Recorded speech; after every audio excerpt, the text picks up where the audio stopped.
I found a strange woman hiding in my house. Then my husband confessed the shocking truth. My name is Emily. I am 31. I live in a quiet street with a small maple tree in the front yard and a yellow mailbox that leans a little to the left. My husband's name is Jake. He laughs loud, snores soft, and forgets where he leaves his keys. I always thought we were okay. Not perfect, but okay. We had a little life, simple and calm. I baked banana bread on Sundays. He washed the car on Saturdays. We didn't fight much. We shared a password for Netflix and a jar of coins for travel dreams we hadn't taken yet. The night everything broke started like any normal Thursday. It was late, and the house felt sleepy. I walked in from the garage carrying a bag of groceries and a box of paper towels Jamal from the corner store begged me to buy in bulk. The kitchen was dark except for the oven clock. The numbers glowed green and quiet. I set down the bags, kicked off my shoes, and heard it. A sound. Soft. Like a breath caught in someone's throat. I froze. The sound came again. Not pipes. Not the fridge. Not the house settling. A human sound. The tiny hairs on my arms rose.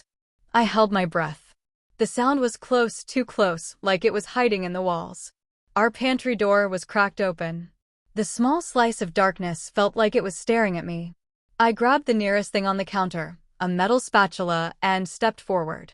My heart thudded hard. "Hello," I said, but my voice came out tiny. No one answered. The sound came again. It was a shiver of air, a scared little inhale. I pulled the pantry door wide. She was there. A woman I had never seen in my life was crouched on the floor between the bag of flour and the stack of dog food we kept for my sister's golden retriever. She was shaking. She had big eyes that flashed up at me in the dark and a sweater pulled tight around her shoulders. Her hair was messy like she had cut it herself with kitchen scissors. Her knees were pressed to her chest as if she were trying to fold herself into a small, safe shape. For 2 seconds, my brain refused to understand. Then, everything sped up. The world felt bright and wrong. My hand tightened around the spatula, and I said the most obvious, childish thing in the world. "Who are you?" Her lips parted. She looked like she wanted to speak, but could not. Then I heard the garage door. Jake was home. His boots thumped heavy and fast. He came into the kitchen like a storm had pushed him there, and he stopped dead when he saw me and the pantry and the stranger on the floor. The air snapped between us. He dropped his keys. They hit the tile with a sharp click. "Emily," he said, breathless. "Please listen this." I took a step back from the pantry without meaning to, like the floor was sliding under me. My heart was a drum. "Jake," I said, pointing at the woman with the spatula. "What is this? Who is she? Why is there a woman hiding in our house?" He pressed his palms up, like he was trying to hold the air still. His eyes were wide and wet. He looked scared. I had never seen him look like that. Not when we got a flat tire on the highway. Not when he broke his wrist falling off the porch last winter. This was new fear. Deep fear. "Emily," he said again, voice low. She's here because of me." I stared at him. The house hummed. The oven clock clicked 1 minute forward. Somewhere down the street a dog barked once, then everything went quiet again, like the whole night was holding its breath with me. "What did you do?" I asked. Jake swallowed. His mouth trembled. He rubbed his hand over his face, and when he dropped it, I saw the truth breaking out of him like a crack in glass spreading fast. "Please," he said. "I have to tell you something, and it will change everything." He looked at the woman. She looked at him. I looked at both. The room tilted. Then he said it. "She's pregnant," Jake whispered. "And it's mine." The world fell through the floor. For a full second, I did not feel my body. I was just sound and light and the heavy, slow beat of a hurting heart. The spatula slipped from my hand and clanged on the tile. The woman in the pantry whispered, "I'm sorry," in a voice so soft it barely touched the air. My mouth opened, but no words came. Jake took 1 step toward me. "Don't," I said. It came out like a hiss. Then the room swam. My chest burned. Everything was too loud and too quiet at the same time. And then, like a bad joke, like a cruel, sudden alarm, the doorbell rang. It flared through the house. Ding dong, Ding dong, ding dong. Fast. Demanding. We all jumped. Jake's face went white. The woman flinched. The doorbell kept ringing, fierce and sharp, like someone outside was not going to stop until the door came down. "Who is that?" I whispered. Jake didn't answer. He just stared at the front door like it was about to explode. The bell kept screaming. My skin prickled, and my heart pounded so hard I felt it in my throat. I took one step toward the hallway. Jake grabbed my wrist, gentle but firm. "Emily," he said, and his voice shook, "do not open that door." The bell rang again. And again. And again. The cliff edge of the night opened under my feet. Before the doorbell, before the pantry, before all of it, we were normal. That is the part that hurts the most, I think. How normal we were. How small. How easy to break. I met Jake at a pizza place in Ohio when I was 25 and broke and living with my cousin while I tried to get my life together. He was the guy at the next table who said the pepper shaker was stubborn and then laughed when it finally gave in. It was nothing, and then it was everything. He had this warm smile that made me believe I could be safe with him. We learned each other's coffee orders and favorite casserole dishes, and the way we both cried at the same dumb commercial with the lonely snowman. We got married under a cheap arch with fake flowers because we thought it was silly to waste money on real ones. We danced in the backyard. We kissed in the kitchen. We stretched our days like they were clean, white sheets, simple and fresh. There were signs, but they were small. He worked late more often. He started checking his phone in the laundry room.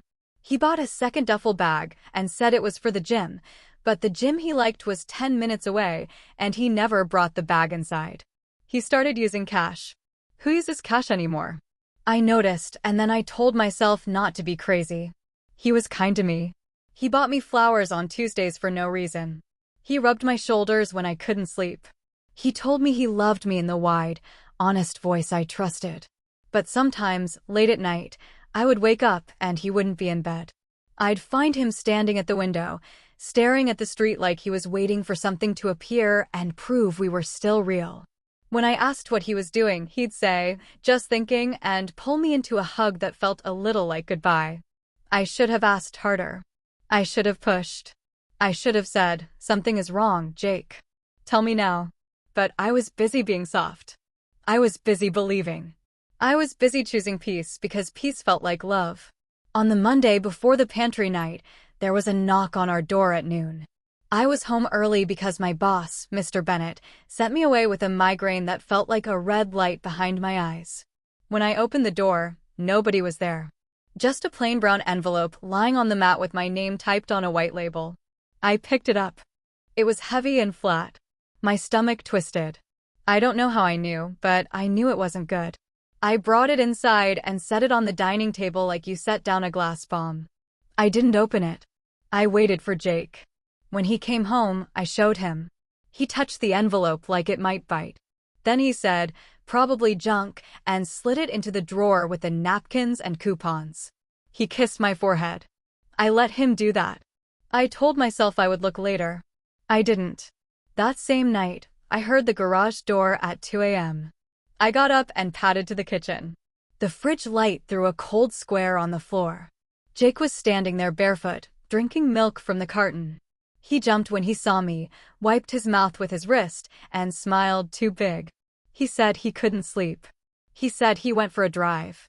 He said it like a boy who had snuck out and wanted me to be proud he came back. We went back to bed and I lay there, listening to the slow thump of his heart. I curled into him because I was scared something was wrong and I didn't know what. He smelled like cold air and the ghost of cologne. When I finally fell asleep, I dreamed I was standing in our pantry counting the cans of soup, and every time I counted, there was one less. On Tuesday, the maple tree dropped more leaves than normal. On Wednesday, Jake forgot our coin jar at the bank when he went to deposit it, and I had to go back and ask a tired teller to hand it over. On Thursday, the pantry breathed. And then we were here. Me, the spatula. The woman with the shaking hands.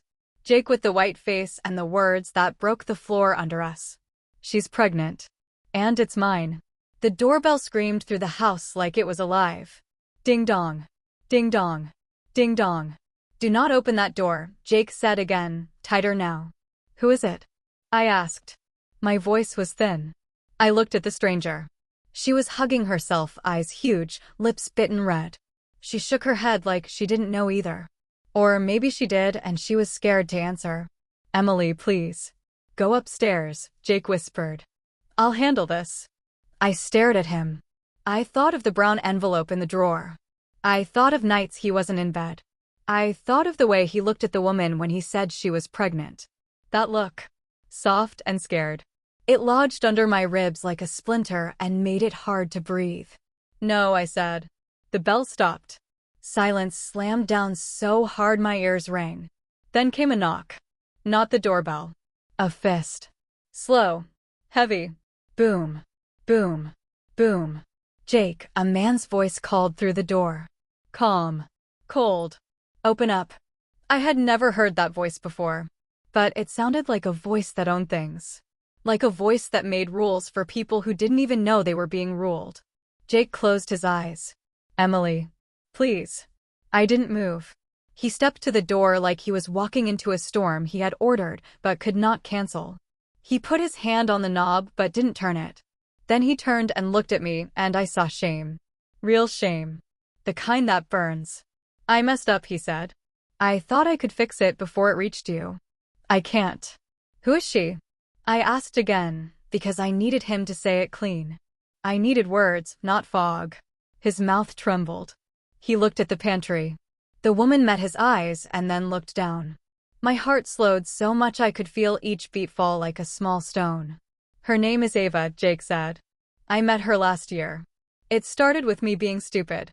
It became more. I ended it. I tried to end it. Then she told me she was pregnant, and the people connected to her, they are not safe. She had nowhere to go. I brought her here to keep her safe. I thought I could keep you safe too until I figured this out. By hiding her in our pantry? I asked. My voice cracked in the middle. In our house? While I made banana bread and counted coins and dreamed about a vacation you promised we'd take. I was wrong, he whispered. Boom. Boom. Boom. Jake, the voice said again, patient and cruel. You have something that belongs to me. Belongs. The words slid over my skin like ice. Jake reached into his pocket and pulled out his phone. His hand shook. He typed fast, opened something, and then looked at me like he was giving me a piece of his heart and knew I might throw it away. He walked over and set the phone in my palm. On the screen was a photo. Several, actually. A little stack. The first was of Jake and the woman Ava, sitting in a car at night. They looked tired. They looked scared. The second was our house, from across the street, taken through a windshield, blurred by rain. The third was me in my blue sweater bringing in groceries. The fourth was our bedroom window lit up, curtains open. The fifth was a sonogram picture with my husband's name written in the corner, like someone had scraped it there with a key. My breath left me. All I could hear was my pulse. Who took these? I asked. Jake's eyes flicked to the door. Boom. Boom. I thought of the brown envelope. I thought of the way my name was typed on it. I went to the drawer and pulled it out. My fingers were stiff. I tore it open with both hands. Inside were more photos. The same ones. Plus one more. Jake in a parking lot handing cash to a man with a scar across his cheek. The man's eyes were flat and mean. The kind of eyes that crawl under your sleep and wait there. The last page was a note with a single line, pay the debt or we collect. The room went far away. I pressed my hand to my mouth and tasted salt. Jake's mess wasn't just a broken promise. It was a hole that reached up for us with cold hands.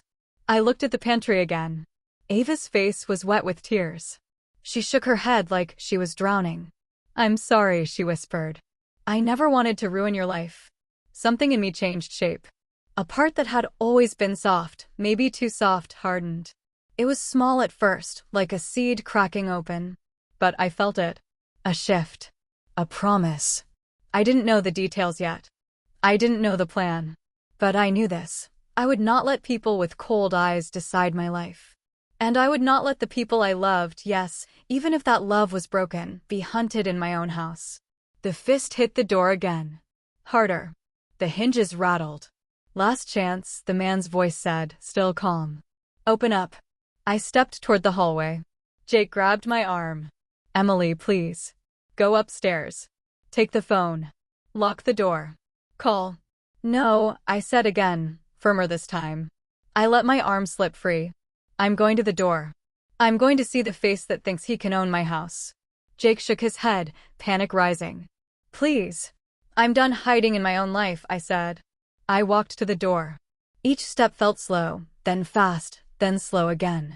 The hallway seemed longer than it had ever been. I could feel Ava's breath stuttering in the pantry.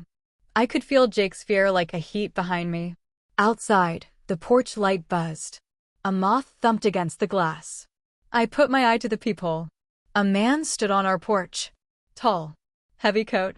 Scar on his cheek. The same eyes from the photo. Behind him, a black car idled at the curb. Another man sat in the front seat, staring straight at our house like it was a box he was about to open. My hand found the deadbolt. I didn't unlock it. I slid the chain across, then I raised my voice, clear and steady. Who are you? I asked through the wood. The scarred man smiled without joy. A friend of Jake's, he said.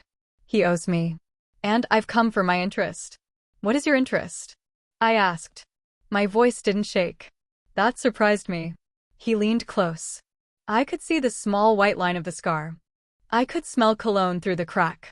The girl, he said. And anyone who tries to keep her. My stomach twisted. The chain felt thin under my fingers. I thought of the baby in the picture. I thought of how a house can be a body. How you have to protect it. How some people think they can walk in and make your walls their own. Leave, I said. He laughed once, soft and ugly. Open the door, Emily. I did not ask how he knew my name. He lifted his hand like he was going to knock again, then he curled it into a fist and pulled back his arm. For a second, everything slowed. I saw the lines in his skin. I heard the fridge hum. I felt my breath move in and out of my chest. Then he drove his fist toward the wood, hard enough to break bone. The sound was thunder in a small room. The door shook on its frame. The chain strained and squealed. From the kitchen, Ava screamed. And in that same wild second, from deep inside the house, something else screamed too, the smoke alarm. It exploded into the air, a shrill, furious wail that ripped through the ceiling and down the walls. My head snapped toward the kitchen. A flash of orange licked at the edge of the counter. The grocery bag I had dropped earlier was on its side, and the paper towels, too close to the still warm oven, had caught. Flames sprang up like claws. The porch man's fist hit the door again. The chain bent. The smoke alarm screamed. The fire reached for the curtains. Jake shouted my name. Ava cried out. Heat rushed the room like a fist. The world narrowed to choices. The fire spread faster than my thoughts could form. 1 second, it was a flicker, orange licking at paper towels. The next, the counter was alive, flames climbing the cabinets like they were starving for air. Smoke curled up, black and thick, eating the ceiling. Jake shouted something I couldn't hear over the alarm. Ava screamed again, clutching her stomach like she was protecting more than herself. The man outside pounded harder, shouting my husband's name. Jake. Open this damn door before I burn the house myself. The heat grew wild, painting everything in moving shadows. I ran to the sink, grabbed the spray nozzle, and aimed at the fire. The water hissed uselessly, it only made the smoke worse. Jake pulled me back by the waist. Don't, it's oil. It'll spread, he yelled. He grabbed the fire extinguisher under the sink and sprayed white foam over the flames. They sizzled, fought back, then started to die. The smell was awful. Plastic and chemicals and betrayal. The door rattled again. A voice yelled, "You've got 30 seconds." I looked at Jake. He's not bluffing. Jake didn't answer. His face was pale, glistening with sweat and fear. He looked at Ava, then at me, and I saw it, that expression men make when they know they're about to lose everything, and they're still trying to figure out which lie will hurt least. I took a step closer to him. Tell me the truth. Now. Jake's jaw clenched. The fire hissed behind us. Emily, he said, the man outside, his name's Carter. He's not just some debt collector. He's Ava's ex. He runs people. Dangerous people. People? I repeated. Jake, what did you do? He swallowed hard. He gave me money last year. When business went bad. I thought I'd pay it back. But he wanted favors instead. I was supposed to deliver something for him. I didn't. Then, Ava came to me, said she was pregnant, said Carter would kill her if he found out she was keeping the baby. I didn't know what to do. I couldn't tell you. So I brought her here. I was going to get us out of this. I stared at him, blinking through the smoke. You brought a criminal's pregnant girlfriend into our home? Jake, are you insane? His voice cracked. I thought I was saving her. Ava's breath hitched. He was. Please, Emily. I didn't mean to hurt you. I was desperate. Carter owns me. I tried to run once and he. She stopped talking when a loud crack shattered the air. The front doors would splintered near the lock. Carter was kicking it in. Jake ran forward and pressed his shoulder against the door, trying to hold it shut. The chain strained, metal grinding. Emily, take her upstairs. Go now. I hesitated. For some reason, I couldn't move. My legs felt like stone. My mind was screaming, but my body just watched Jake push against the door like it was the only thing keeping hell out. Then another bang came, louder. The door cracked again, and through that tiny break, I saw Carter's eyes, flat, furious, and steady. Jake turned to me. Go. Something inside me broke free. I grabbed Ava by the arm. She was trembling, whispering prayers under her breath. I pulled her up the stairs as smoke coiled around us. When we reached the top, I slammed the bedroom door and locked it. Ava slid down the wall, hugging her knees, crying softly. Below us, the door burst open. Wood split. A man's heavy steps thudded into the house. Jake. Carter's voice filled the hallway. You think you can steal from me? Hide my property. Property. The word crawled under my skin. I looked around the room for anything that could help: my phone, the window, the lamp, something. But my phone was downstairs on the counter. Jake's too. I moved to the window. The drop was high, 2 stories, but below was the flower bed. Soft soil. Maybe soft enough. Ava shook her head, eyes wide. We can't. He'll see us. Then what? I asked. You want to wait here and die? She pressed her palm to her belly. I can't jump. Footsteps creaked on the stairs. One set. Slow. Confident. Emily, Carter called. You shouldn't be involved in this. Open the door, sweetheart. I just want the girl. You can walk away. Ava whimpered. I whispered back, you believe him? She shook her head violently. He'll kill both of us. I searched the dresser for anything sharp. Found nothing but a broken perfume bottle. I grabbed it anyway. The glass edge could cut. The doorknob turned. Slowly. Jake shouted from downstairs, Carter, leave her out of this. Carter laughed. You? Telling me what to do? Then a sound like a slap, followed by a grunt. Jake. Jake. I screamed. The footsteps stopped just outside the bedroom door. You see what happens when you make choices for me? Carter said softly. Now, Emily. Last chance. Open it. Ava's hand clutched my sleeve. Please, she whispered. Don't. I didn't plan what I did next. My body just moved. I dragged the dresser in front of the door and shoved it hard until it pressed tight against the frame. Carter tried the handle again, harder this time.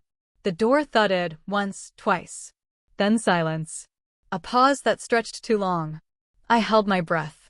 And then a loud boom. The sound of a gunshot ripped through the house. Ava screamed, hands flying to her mouth.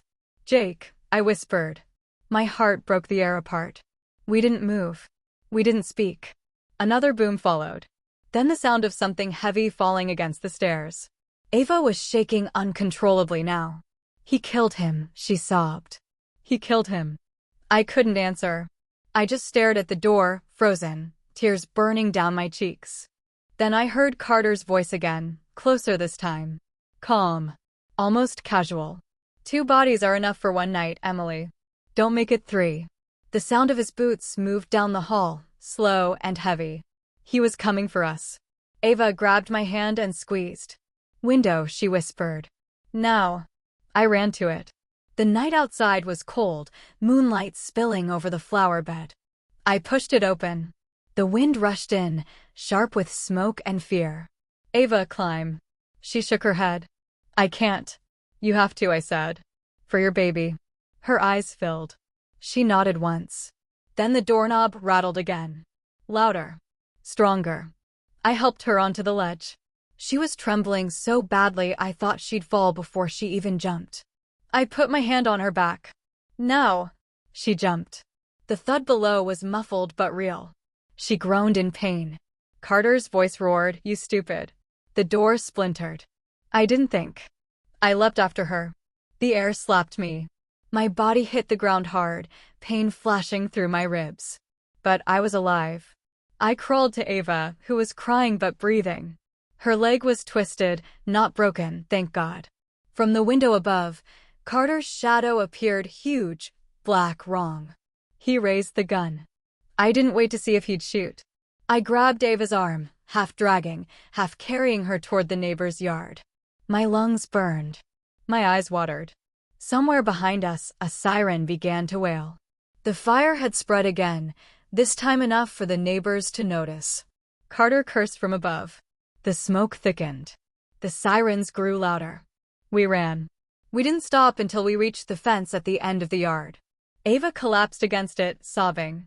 I turned back toward the house, our house, and saw flames tearing through the windows, lighting the night red and gold. And on the porch, silhouetted against the fire, Carter stood still, the gun hanging at his side, watching us go. He didn't chase.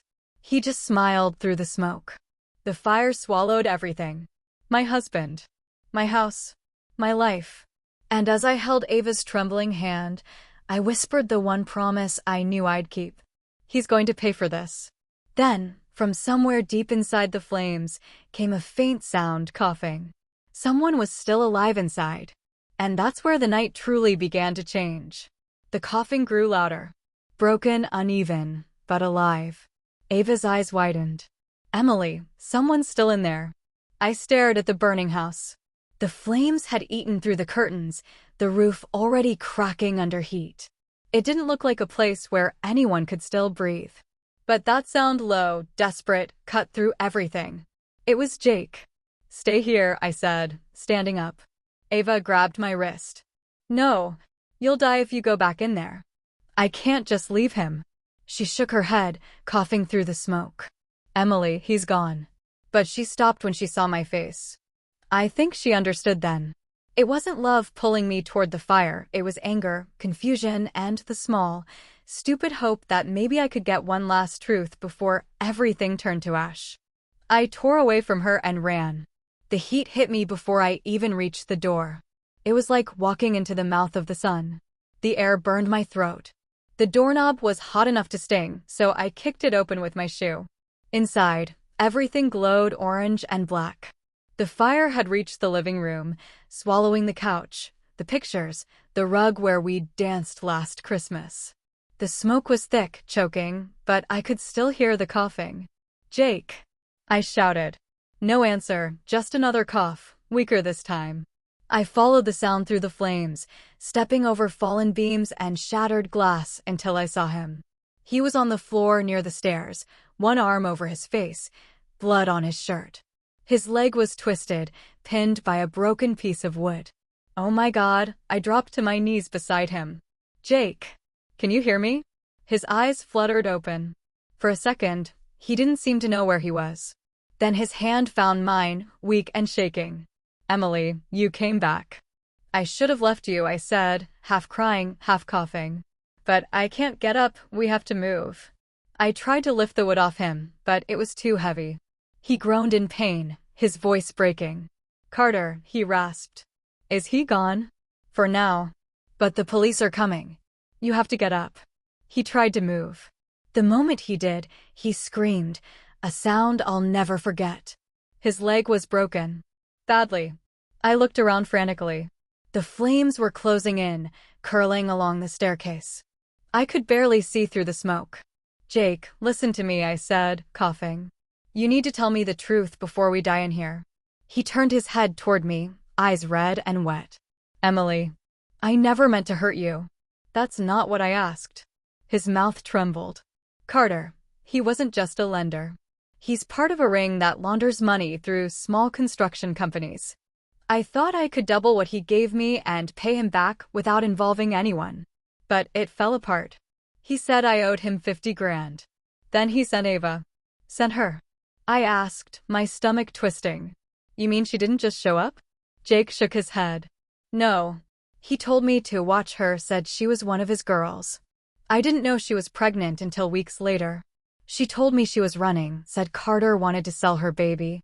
I helped her disappear. That's when he came after us. The sound of cracking would split the air. The ceiling was starting to cave. Jake, stop talking. We have to move.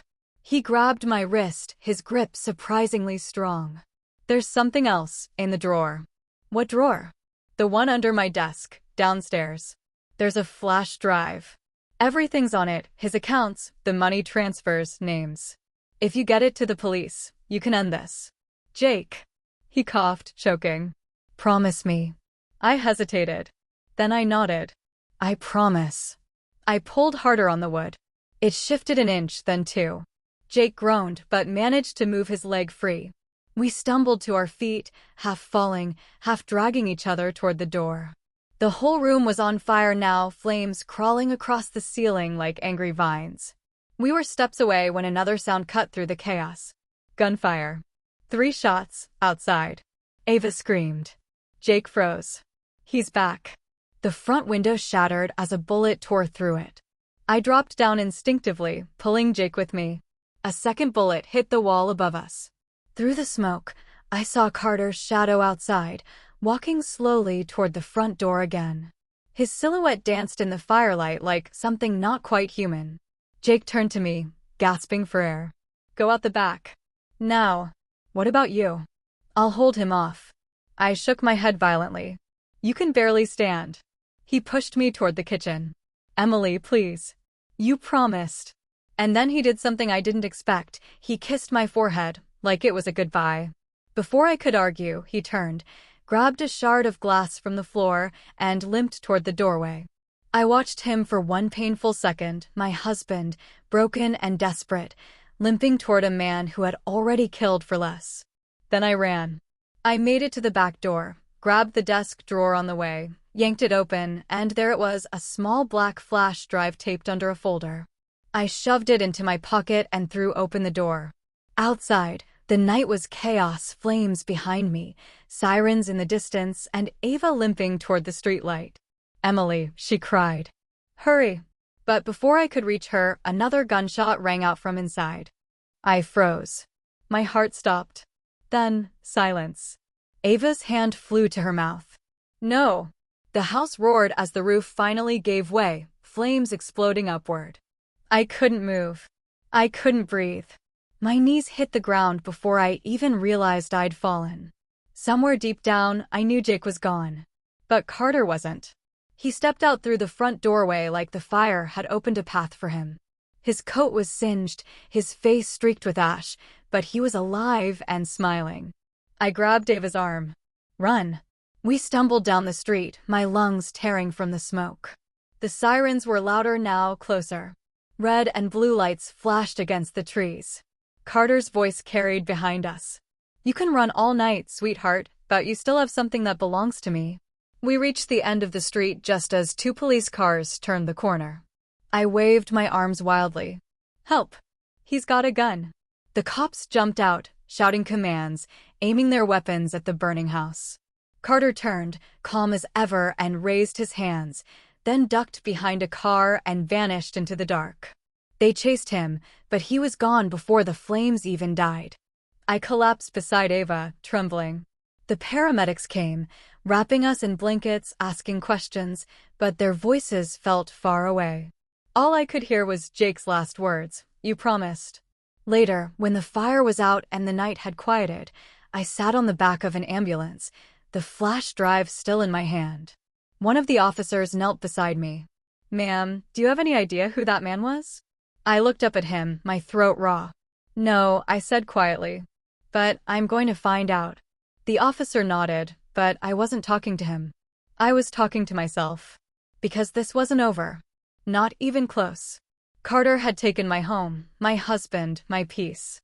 Now, I was going to take everything from him. And as the first light of dawn broke through the smoke, I swore one thing. I would keep that promise. Even if it meant burning down his world piece by piece. The next morning, I opened the flash drive. And what I saw on that screen made me realize Jake wasn't the only one who'd been lying. Because Carter's operation wasn't just his. It had a partner. And I recognized the name. It was Ava's. I sat in the back of the ambulance until dawn went gray and the smoke made the sky look tired. My hands were still shaking from the night before. The flash drive felt heavy in my pocket like a small stone that could break a window. When I finally opened the laptop the police had let me borrow, my fingers moved slow. The screen lit up and a folder named accounts_transfer_JAN blinked like a tiny warning light. I clicked it. There were spreadsheets and PDFs and lists of wire transfers. The names were ugly and small, the kind of names that hide behind numbers. I scrolled with my thumb and then I stopped. There it was, Ava's full name. Her name was listed next to a company account, one of the shell companies that moved money for Carter's ring. Beside her name was another name I knew very well. It was Mr. Bennett, my boss. Everything inside me felt like it had been pulled out with a hook. Mr. Bennett? My calm boss with the soft voice and the bad coffee he made every Monday? The man who told me to take the afternoon off when I had a migraine? The man who once brought in donuts for the whole office because he said it's a rough week for everyone? The spreadsheet had his name. And not just his name, an account that moved money from Carter's operation into a company that linked back to the construction companies Jake had complained about months before. I called the detective who was assigned to the case. Detective Harris answered on the third ring. He was tired, framed in the blue light of his patrol car, wearing a coat that looked too thin for the morning air. He listened with the patient silence of people who have heard too many bad stories and try to hold them all inside. "You sure?" he asked. "Yes," I said, and my voice came out flat. "Ava's name is on the drive. And Mr. Bennett's name is too." He was quiet for a long moment. "Stay put. Don't touch the drive. I'll come by." I waited in a small room at the precinct, the kind of room with chairs bolted to the floor and a clock that ticks too loud. Detective Harris came in with thick paper cups of coffee. He sat across from me and slid the flash drive into the computer like a careful surgeon. We watched the screen together. He nodded. His face got harder when he saw the emails and the invoices. "This doesn't mean your boss is Carter," he said slowly. "But it means someone in his circle is dirty. And someone may be trying to hide behind him." I wanted to tell him everything about the envelope, the photos, the man on my porch, but the words stuck like gum. Instead, I told him about the night, about the fire, about Jake on the floor, about the promise. Detective Harris wrote everything down, careful and slow. When he was done, he folded his hands and looked me in the eyes. "We need to get Ava safe and get you somewhere secure," he said. "But we can't move too fast. People like Carter notice fast. We have to be smarter." Smart was not my strong suit that morning. I felt dizzy with the idea that someone I trusted might be working with the man who burned my life. I thought of Mr. Bennett's donuts and his mugs with silly sayings. I thought of the way he watched me when I was nervous in meetings, like he knew more than he let show. "Can you get me access to Mr. Bennett's records?" I asked before I even knew why I said it. Harris looked at me like I was dangerous and brave at the same time. "We'll subpoena what we need. If your boss is involved, this goes very big. You realize this, right?" I nodded. I didn't want him to tell me how big. I was small. My life felt small. But my anger had a long reach. I wanted answers. I wanted to take the tiny stone in my pocket and turn it into a hammer. They put Ava into witness protection at a safe house under police guard. She looked pale and broken but alive. I visited with a police escort. She told me things in pieces, how Carter had trapped her with threats, how Mr. Bennett's company had accepted wires that later moved through a complex maze, how she'd been forced to sign papers she didn't understand. When she spoke about the baby, her voice would crack and become soft, like a candle about to go out. I put my hand on hers and felt the small, fast beating of her hope. "Maybe he didn't know," Ava said once, eyes wet. Maybe Mr. Bennett didn't know what those wires were for. People sign things for other people all the time. Maybe I'm listed there because Carter used my name when he opened the account. I didn't ask to be in it. Kindness slipped through my anger like sunlight. Even after everything, I felt sorry for her. She had fear under her skin the way some people have freckles. But I also felt a cold knot of hurt. Her name on that account tied the whole ugly story to people I saw every week. Detective Harris and a small team began to dig. They found emails. They found transfers that bent and doubled and then disappeared into the dark. They asked my permission to look through my files, my bank account, and my emails. I gave them everything. I wanted them to find the truth because I did not trust myself to not burn the world looking for it. A few days later, I went back to Mr. Bennett's office under the pretense of collecting files for a project I was suddenly very interested in. He greeted me with his usual smile and poured coffee that smelled like burnt sugar. He asked me how I was, and I said I'm fine because I didn't know how to say anything else. His hands trembled when he tucked a stack of papers under his arm.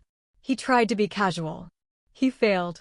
I watched him take a call and then excuse himself to the back office. The office door closed. I waited.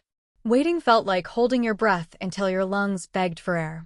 I used the small moments the world gives you when people forget to watch. I fished a copy of the invoice out from the pile and slid it into my bag like a secret. My heart hammered so loud I could hear it in the hollow of the copier room.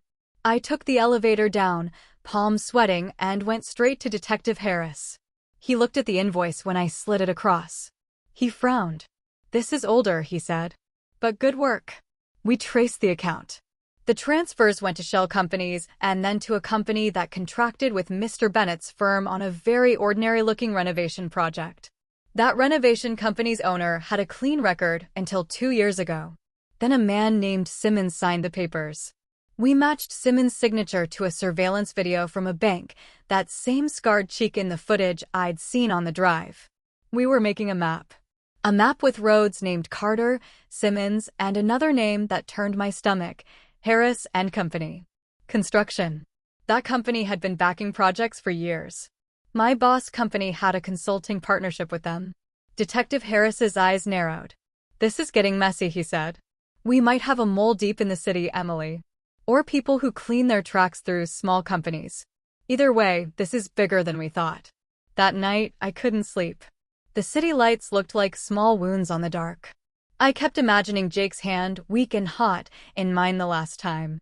I kept thinking about the promise I'd made. I needed a plan. I needed something other than waiting. I started small. I called my sister, Laura, and lied well about my safety. "I'm staying with a friend," I said. "Everything's okay." She believed me. She always did. She said she'd come by for coffee. I told her no because I did not want anyone I loved near the edge of the things I was about to do. Instead, I went to the little cafe where Mr. Bennett liked to have lunch.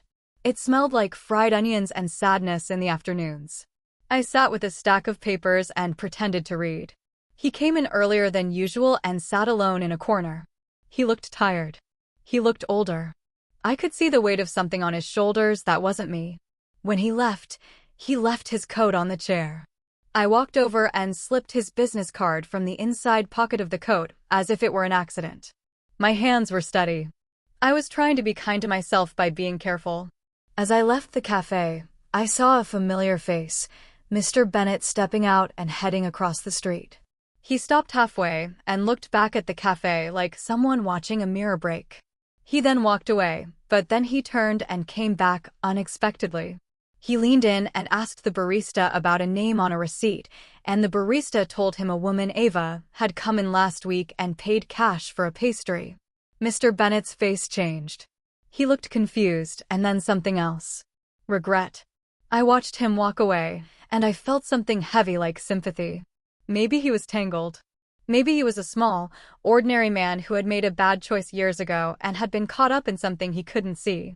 At the same time, I knew kindness couldn't be a shield for the people who hurt others. If he had been a part of this, he needed to answer. If he had been forced, he deserved mercy. Either way, he would be part of the map I had to follow.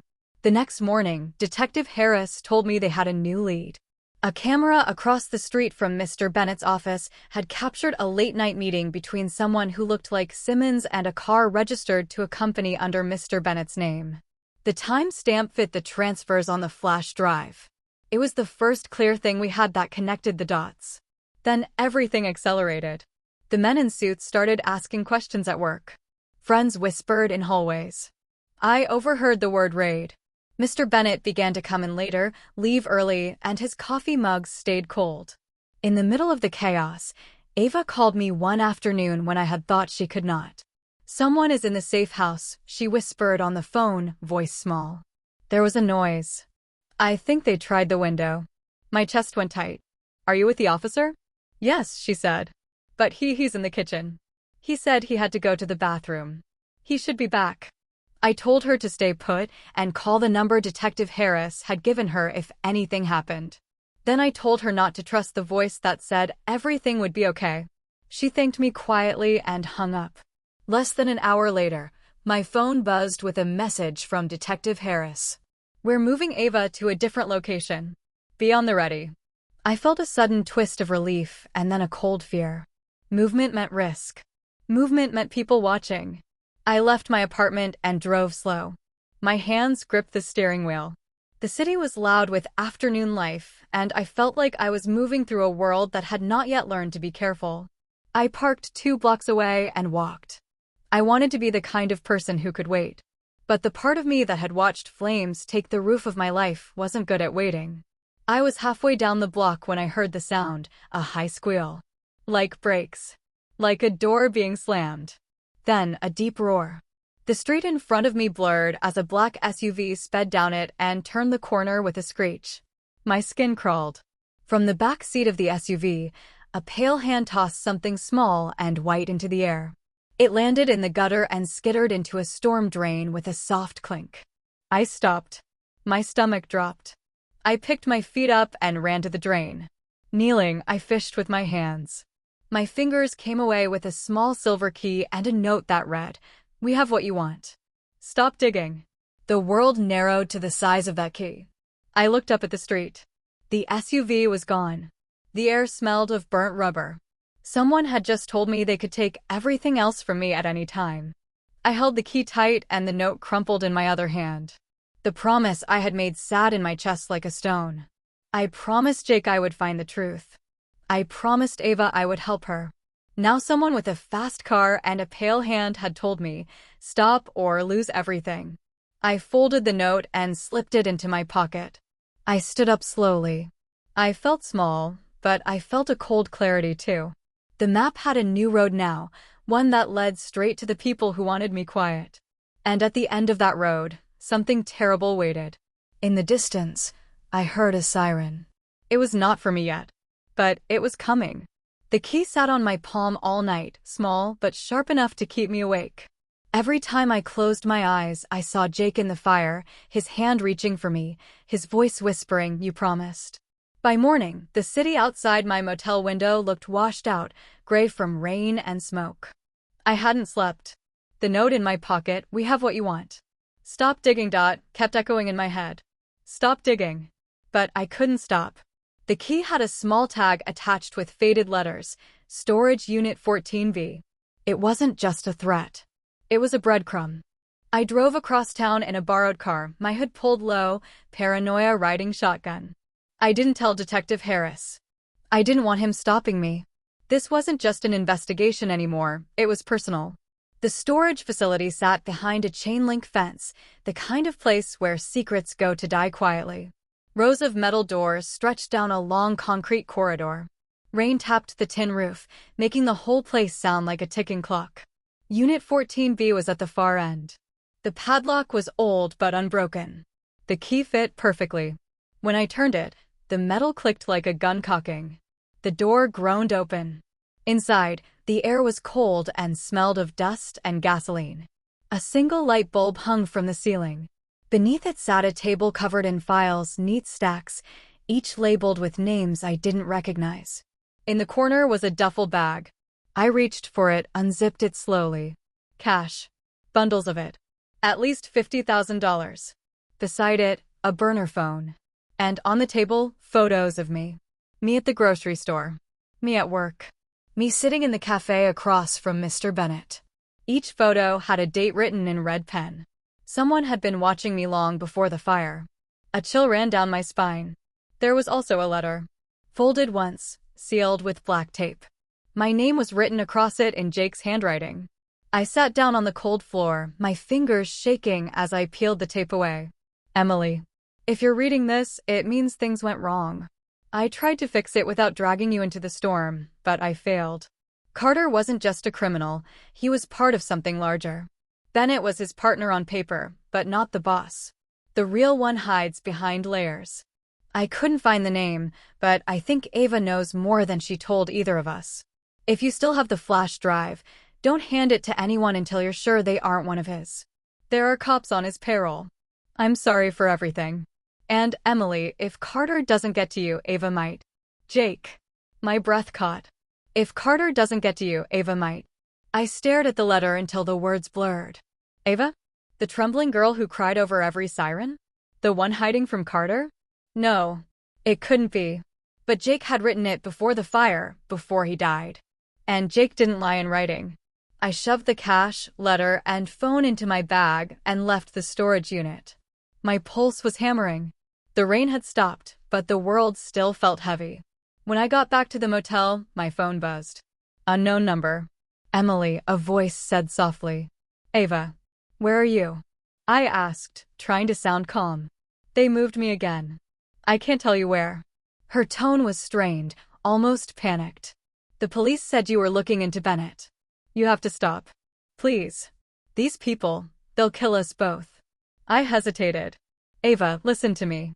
Why is your name on those accounts? Silence. Then, you found the drive. The way she said it made my stomach turn. Yes. And I found Jake's letter. Her voice shifted, cold now. Then you already know too much. The line went dead. I sat there frozen, phone still pressed to my ear. The silence in the room felt wrong, too still, too quiet. Then I heard it. A soft creak. Someone was outside my door. My heart jumped into my throat. I turned off the light, grabbed the burner phone from my bag, and crouched behind the bed. The doorknob turned once, slow and deliberate. A shadow slipped under the crack of the door. Whoever it was had no reason to knock. They were here for me. The lock gave way with a sharp snap. The door swung open. I held my breath, waiting for footsteps. But there were none. Instead, a folded envelope slid across the floor. It stopped near my feet. The door closed again. Silence. I waited a full minute before I moved. Then I picked up the envelope and tore it open. Inside was a photo. Ava, standing outside the police safe house. Smiling. Her arm around a man I'd never seen before. A man with a scar across his cheek. Carter. Written on the back in the same red pen as the storage photos were 4 words. He was never gone. The world tilted.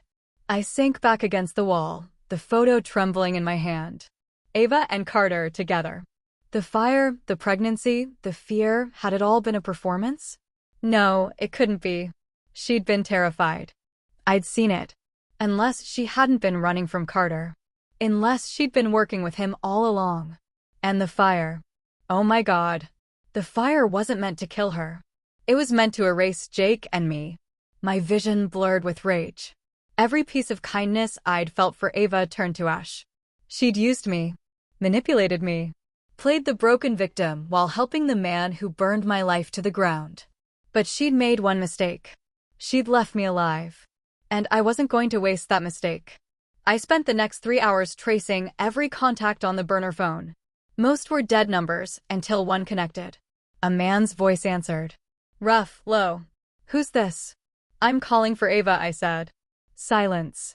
Then, who told you this number? She did. He paused. Then you should know she's dead. My grip on the phone tightened. What? They found her car off Route 7. Fire again. Looked like an accident, but, he sighed. People like Carter don't do accidents. My mind raced. If she was dead, who sent the photo? I hung up without answering. My body felt cold and hot at the same time. Jake's warning, the red pen, the threats, Every trail led back to the same place. Carter was still alive. Ava might have switched sides again or never left his. But now someone wanted me to think she was dead, which meant they were planning something worse. I looked at Jake's letter again. The last line kept repeating in my head, "If Carter doesn't get to you, Ava might." But maybe it wasn't a warning about her hurting me. Maybe it meant something else. Maybe Ava had something Carter wanted, and she'd hidden it. And Jake had known. The flash drive wasn't the only thing she'd stolen. I reached into the duffel bag, past the cash, and felt something hard and cold beneath the lining. A false bottom. I tore it open. Inside was a small metal case. A USB tucked inside. Labeled only with one word, truth. I stared at it, my heart pounding. If this drive held what I thought it did, it wasn't just evidence. It was leverage. And leverage was the only thing that could keep me alive long enough to finish this. I plugged it into my laptop. The screen flickered once, then filled with a single video file. The timestamp was 3 weeks old. The thumbnail showed Ava, alive, terrified, sitting in a chair in a dark room. And behind her, Carter. He was smiling. He leaned toward the camera and said, "For Emily." When she finally stops pretending she's innocent. Then the video began to play. And everything I thought I knew about my husband, Ava, and the fire started to come undone. The video flickered to life, shaky and grainy, as if it had been filmed in a basement. The lighting was dim, the kind that made everything look half real, half nightmare. Ava sat in a metal chair, wrists tied, her face streaked with tears. Carter stood behind her, calm, smug, a cigarette hanging from his lips. For a moment, he didn't speak. He just stared into the camera, into me, like he knew I was watching. Then he smiled. "Emily," he said, his voice smooth as oil. "If you're seeing this, it means Jake failed. And if Jake failed, that means you're still alive. Good. I wanted it that way." He walked around to stand beside Ava. She flinched when he touched her shoulder. "You've been digging, sweetheart. Looking for the truth. But you don't even know what story you're in." He took the cigarette from his lips, flicked the ash onto the floor. "Your husband wasn't some saint who got caught up with bad people. He was one of us." My throat tightened. "No," I whispered to myself. Carter laughed softly in the video, as if he could hear me.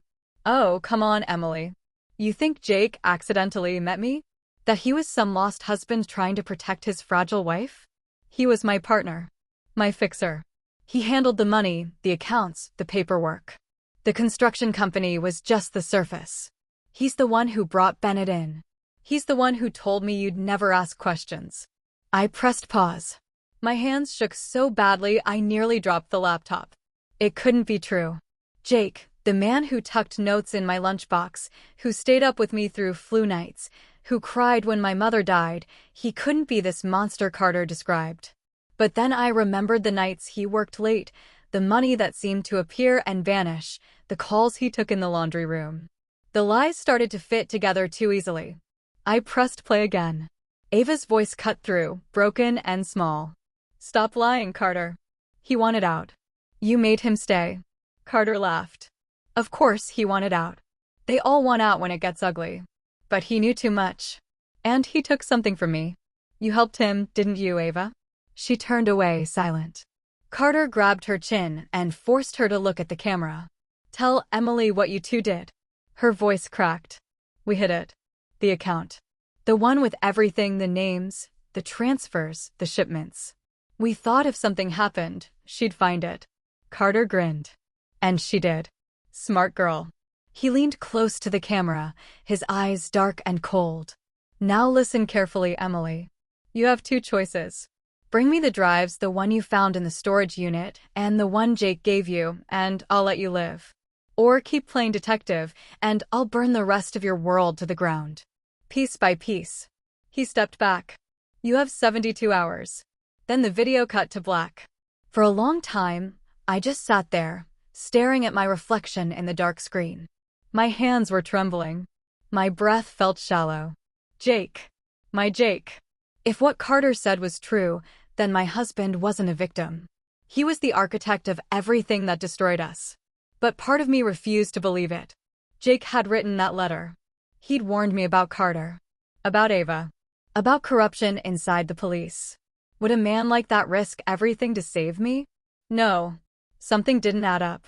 Carter was playing a game, and I was the last piece on the board. I opened the video folder again, scanning for clues. There was a second file hidden beneath the main one, labeled final_transfer.mov. I clicked it. It was short, barely a minute long. A dark room. A computer screen glowing with lines of code. Someone typing fast. Then a voice, distorted but familiar. Jake's voice.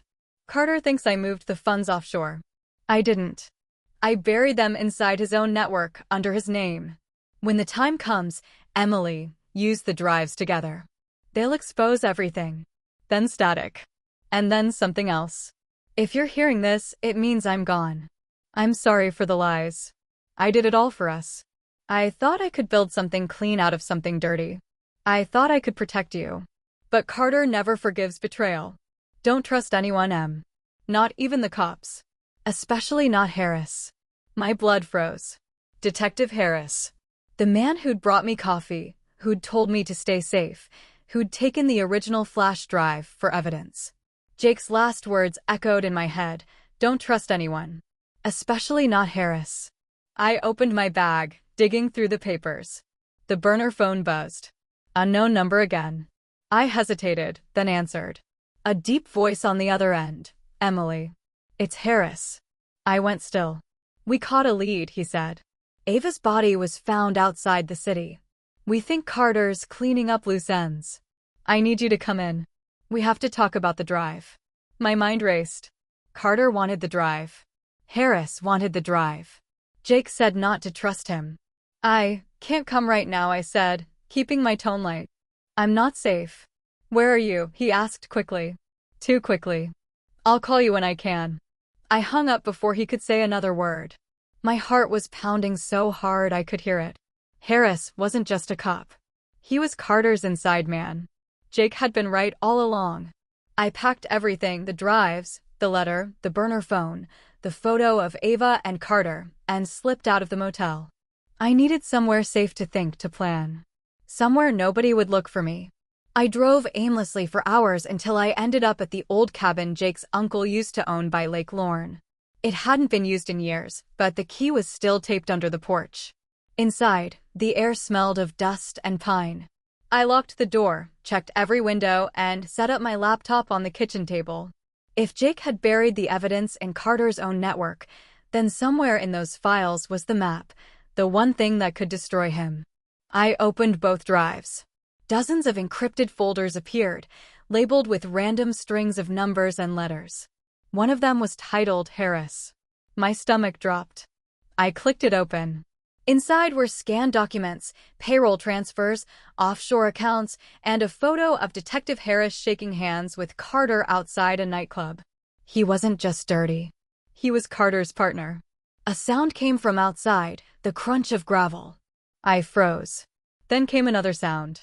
Footsteps. Someone was walking up the porch. I shut off the laptop and reached for the nearest thing I could use as a weapon, a fire poker from beside the old stove. The footsteps stopped just outside the door. Then a voice. Calm. Familiar. Emily, it's me. Open up. Harris. I backed away slowly. You don't have to run, he said through the door. I'm here to protect you. Carter's men are coming. My hand tightened on the poker. You're lying. A pause. Then a quiet chuckle. Jake always said you were smart. My chest went cold. He knew. Harris's tone hardened. Open the door, Emily. You've got something that doesn't belong to you. I swallowed hard. My mind was racing. The laptop was still open on the table, the two drives plugged in. If he got inside, everything was over. I looked around desperately. The window behind me was small, half covered in vines, but open enough. I grabbed the drives, yanked them free, and slipped them into my pocket. Then I ran. The back door creaked as I pushed through it, rain soaking my hair instantly. I sprinted through the woods, branches whipping my face, my lungs burning. Behind me, I heard the cabin door splinter. Harris was inside. Emily, he shouted. You can't hide forever. But I didn't stop. I ran until the trees opened up to the edge of the lake. The rain fell harder now, the water churning gray. I could barely see. My legs trembled. Then headlights cut through the darkness, coming from the dirt road. A black SUV. Carter's SUV. My breath hitched. I was trapped. Between the lake and the devil who'd burned my life. The door opened. Carter stepped out, calm, dry, wearing that same smug grin. And beside him, Ava. Alive. She smiled faintly, rain dripping from her hair. You didn't think I'd die that easily, did you? My fingers tightened around the drives in my pocket. Carter spread his hands. It's over, Emily. Give me what's mine, and maybe I'll let you walk away. Thunder cracked above us. I stared at Ava, the woman who'd cried in my kitchen, begged me to help her, and lied about everything. Then I said quietly, you'll never have it. And before Carter could move, I threw both drives into the lake. They hit the water with 2 small splashes, gone, buried forever. Ava screamed. No. Carter's expression darkened. You shouldn't have done that. Behind him, headlights flashed again. Police cars. Sirens. Dozens of them. And leading them, Detective Harris, his gun already drawn. But he wasn't pointing at Carter. He was pointing at me. Emily Stone, he shouted over the rain. You're under arrest for the murder of Jake Stone. The world tilted sideways. What? I whispered. Ava smiled through the rain, cold and victorious. Carter chuckled. Told you, he said softly. You never knew what story you were in. And as they closed in, hands reaching, sirens screaming, and the lake swallowing the last proof of the truth, I realized I was the only one left alive who knew what really happened. But nobody was going to believe me. Not yet. Because the story wasn't over. Not until I wrote the ending myself. The rain poured harder, drenching everything, the trees, the cops, the water that now held the truth I'd thrown away. I stood there frozen, my arms trembling, the world spinning around me in sirens and shouts. Harris's voice cut through the chaos. Hands where I can see them, Emily. His gun was steady, trained right at my chest. Behind him, Carter and Ava watched, smiling like wolves. I raised my hands slowly. You're making a mistake, I shouted over the storm. No, Harris said, stepping closer. You made the mistake. You should have handed over those drives. And then it hit me. He didn't want justice. He wanted control. This wasn't an arrest, it was cleanup. The moment those drives hit the lake, I'd stopped being useful. I was a loose end. The nearest officer grabbed my wrists and slammed cold cuffs around them. I didn't fight. I was too stunned, too tired. They read me my rights, though the words blurred in my ears. Ava tilted her head at me, her eyes almost pitying. Don't take it personally, she said. You were just collateral. I wanted to scream, to lunge at her, to tear every lie off her face. But all I could do was stare. Carter turned to Harris and said something I couldn't hear. Harris nodded. Then, before I knew what was happening, Carter pulled a badge from his pocket, an official one, and flashed it to the officers. He wasn't just working with the cops. He was one. Not local police, federal. FBI. My knees went weak. The ground felt like it was falling away. Let's wrap this up, Carter said coolly. She's a murderer and a thief. You've got her confession on video. What confession? I yelled, my voice cracking. Ava smiled. The one Jake recorded before he died. What? She nodded toward the SUV. Check the dash cam. He admitted everything. Harris gestured for one of the officers to retrieve the footage. We'll confirm it at the station, he said. Get her in the car. They shoved me toward the cruiser. My heart was beating so hard I could taste metal. Jake's voice confession video. None of it made sense. They were rewriting the story right in front of me. And they were winning. The police station smelled like bleach and old coffee. They sat me in a metal chair under a buzzing light and left me there. My clothes were soaked. My skin was cold. I stared at the mirrored window across from me, knowing someone, probably Harris, was watching. Time lost meaning. 5 minutes, maybe an hour, passed before the door opened. Detective Harris walked in, calm as ever. No gun now. Just a smug, tired smile. You've had quite a night, he said, sitting across from me. I didn't answer. He set a file on the table and flipped it open. Photos. Jake's body. The fire. The ruins of our house. Then another me, standing near the lake, holding the drives. We got a call from a witness, he said. Said you killed your husband, set the fire, then tried to destroy evidence. I stared at him. A witness. He smirked. Ava. Who else? I leaned forward, my voice shaking. You know that's a lie. You were there. You saw who pulled the trigger that night. You know Jake was already dead, he interrupted, tilting his head. See, that's the tricky part. We found 2 sets of fingerprints on the gun. One was Carter's. The other. He slid the photo toward me. Was yours. My stomach turned. That's impossible. He shrugged. Gloves melt in fire. But prints? They stay on metal. It's poetic, really. I wanted to scream. But then I realized he was waiting for that. He wanted me to lose control, to give him something he could twist. So I did the opposite. I went quiet. Completely still. His smirk faltered a little. You've got nothing to say? I met his eyes. Only that you've just made the biggest mistake of your life. He chuckled. You think you're still the hero of this story? No, I said softly. I think I'm the only one who knows how it really ends. His jaw tightened. Just a little. Enough to tell me I'd hit something. He stood up and walked to the door. Enjoy your cell, Mrs. Stone. You'll be there a while. The door slammed shut behind him. The cell was small and cold, but my mind wouldn't stop running. They had the guns, the files, the witnesses. They had rewritten my life in one night. But they didn't have the truth. Because Jake had said something in that second video, something Harris didn't know I'd seen. I buried it in Carter's network, under his name. If that was true, the evidence wasn't in the drives anymore. It was online. In Carter's own servers. And I was the only one who knew where to look. I needed a way out. The next morning, a young officer brought me breakfast, cold eggs, and burnt toast. He didn't speak, just slid the tray in and turned to leave. But as he did, I saw something tucked into the corner of the tray. A folded note. I waited until he was gone before I opened it. It read, Tonight. Back door. Be ready. L. Laura. My sister. My heart pounded. Somehow she'd found me.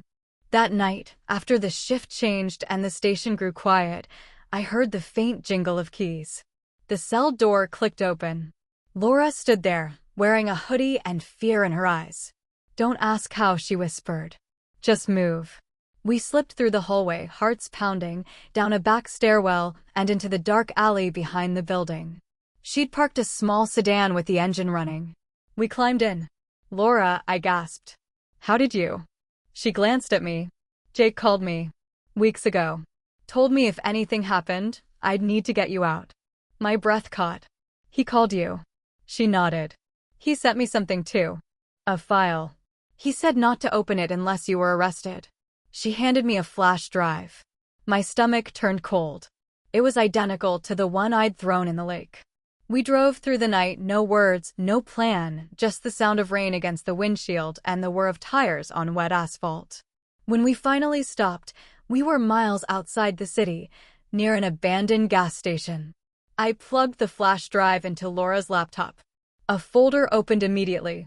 Inside was a single document titled The Real Story.pdf. I clicked it. The screen filled with names, dates, transactions, and recordings. Not just of Carter. Of Harris. Of Ava. Of Bennett. And Jake. There were texts between Jake and Harris planning fake construction projects, audio clips of Carter ordering deliveries, and a final video, timestamped the night before the fire. Jake was in his car, recording himself. His face looked tired but clear. If this gets out, I'm already dead. Carter's lost control. Ava's turning on him. Harris is covering his tracks. They think I still have the main drives, but I split the data into 2 halves. One for Emily. One for Laura. Together, they prove everything. He leaned closer to the camera. Emily, if you're seeing this, trust no one. Not even the people who come to save you. They'll all want to silence you. But if you put the 2 halves together. He looked off screen, startled. Someone was approaching. It's too late. I have to go. Just promise me one thing. Don't let them write the ending. The video cut out. I stared at the screen. My whole body shook. Laura whispered, "What do we do now?" I looked out into the rain-soaked night. In the distance, sirens echoed again, closer this time. I closed the laptop and said quietly, "We finish it." We drove to the only place that could make it count, the press. An old contact Jake once worked with at the Tribune. When we arrived, I handed the reporter the flash drives.